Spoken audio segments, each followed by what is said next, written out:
Charlotte Mortlock's of Bondi. Charlotte, plenty of people have been queuing for their coffee today. Yeah, they certainly have, Annalise. It's actually just started to rain here in Bondi, but that can't dampen the spirits of locals out and about here, making the most of the new restrictions. They're, as you can see behind me, sitting down to enjoy a coffee, something we haven't had the luxury of being able to do for the past few months. We have had these new public orders coming in overnight. It means that pubs and clubs can have up to 10 people inside as long as they are dining customers. Cafes and restaurants can also have 10 customers. You can have 5 people over to your house. 10 people can have an outside gathering. It also means that if you're having a wedding in the coming few weeks, you can actually have up to 10 people to that. Now, as for funerals, 20 inside or 30 if it is outside.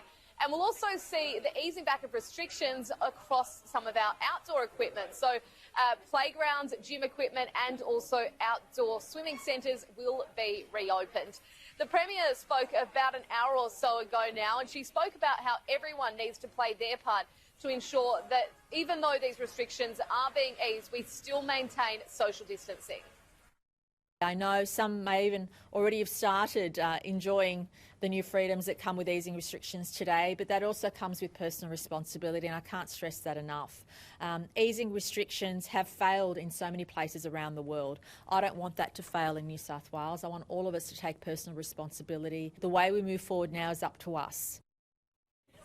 So there is a hive of activity here on Hall Street in Bondi, with plenty of people making the most of these new restrictions and doing their best to get out and about and enjoy what we can now legally do. Of course, these new freedoms are the first phase of the road back to recovery for New South Wales.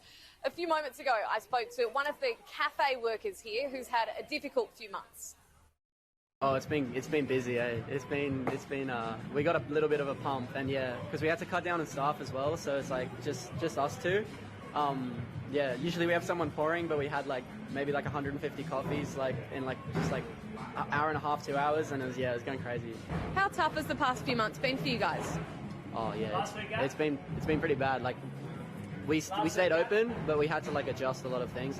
The owner had to implicate a lot of new ideas and how to kind of put new things on the menu, to cut staff down, cut hours down, had to close early, and we just weren't getting a lot of customers, as many customers as we used to. Yeah. Do you feel a bit more optimistic about the situation now that things are looking a bit better for Australia? Yeah, I do actually. You see a lot of people out and about now. I'm not sure if they're completely complying with the rules. I mean, some will, some won't. But yeah, I think we're only going up from here. So it is a credit, of course, to the venues that we have in New South Wales that they have been able to pivot so quickly during this pandemic. Here at Gusto's behind me, they're actually going to keep having takeaway cups instead of serving the ceramic cups, and that's in a bid to reduce any spreading of coronavirus. Many other cafes and restaurants right around the state are implementing their own unique twists on exactly what they'll be doing to try and help their customers stay safe and healthy. Charlotte Mortlock, thank you. Now, Danica DeGiorgio's in Surrey Hills. Danica, Friday drinks are back. They are, Annalise. It's been almost 2 months in the making. Not only are business owners excited, but of course the customers are ready. They're excited to head back to the pubs, the clubs, and as well as the bars. But of course, strict rules are enforced. Only 10 people allowed at a time. I'm currently at Little Darlin in Surrey Hills, an institution in the area known, of course, for their incredible cocktails. Let's get an insight into what life has been like over the past 2 months. I'm now joined by Peter Augustus, who is the owner of Little Darlin. Peter, thank you so much for joining me. Firstly, you're finally able to reopen today. How does it feel? Oh, it's been a roller coaster. We're very enthused. The phone hasn't stopped ringing since the new rules came out. We're doing this more for our customers. They've been itching to come and have a drink and socialize. Our staff have adapted to every single rule. We've tried to keep our venue safe.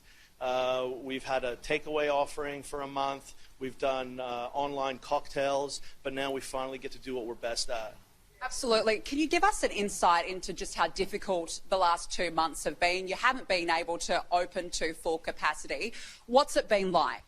you've really had to adapt. I mean, to be able to keep your team motivated and obviously communicating it to your local area, what's going on, having to adapt from serving people at a dinner table to delivering food to their home, communicating online. So it's been constant adapting. It hasn't been done to make money. We're obviously not making money, but we want to show all our dedicated customers that we're going to be here for the long run. And this is a showing of that. We've had numerous amount of calls, so we want to basically keep up with the demand of our customers. Now, you are only allowed to reopen with 10 patrons at a time. How do you make the decision that that is viable for you to do so? Sure.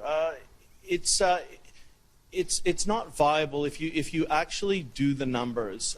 It isn't viable, but what it does, it stimulates everything. For example, for the first time in a month, we've had our handyman come out, and if you look behind us, we've done some screens to protect our staff and our customers. We've managed to call suppliers that we haven't called in a couple of months. We've got new signage, so it's actually stimulating and activating everything. So we start getting things more commercial.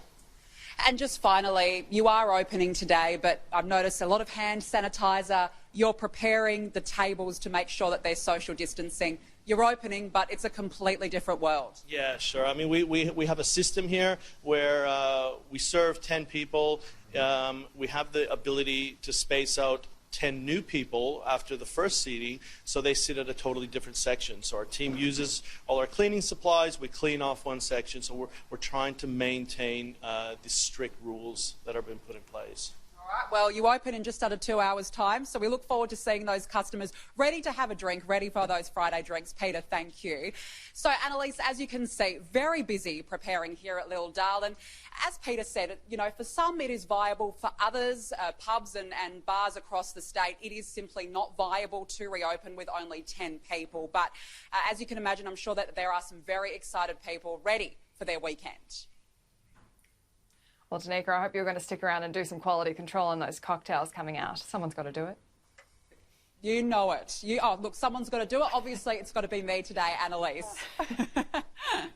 Job of the day, Danica DiGiorgio, thank you. Now to Queensland, where Queenslanders will be able to enjoy new freedoms from tomorrow as well. Julia Bradley's on the Gold Coast. Julia, what will be the impact on the hospitality industry there?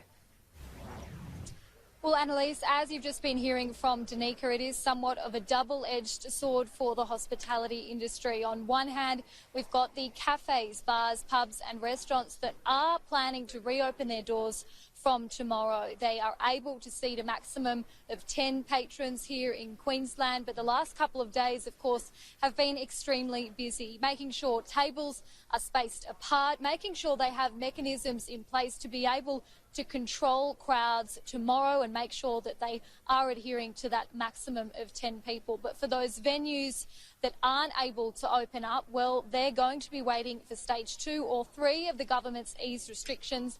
Instead, some deciding it simply is not economically viable at this stage to open their doors. But I did catch up with a couple of customers here at my local cafe in Broadbeach, and to be honest, they did sound pretty stoked. These are people just like us working behind the bars, behind the coffee carts, so I think maybe people will be a little bit more in touch with the service industry, which would be great. I'm super excited. I can't wait to sit in and have a good meal, actually, from a cafe, not one that I've cooked. Oh, absolutely. I'm looking forward to the atmosphere of restaurants and socialising with friends and family. We did just hear from our Premier Anastasia Palaszczuk. She confirmed that Queensland recorded 2 additional coronavirus cases overnight. Now, in relation to one of these cases, a health alert has been issued for passengers on a Qantas flight from Brisbane to Sydney. That alert issued for anyone on board flight QF 537 to Sydney on May the 12th, which landed at around 4 p.m. So certainly the Premier keen to outline that now is not the time for complacency despite these newfound freedoms.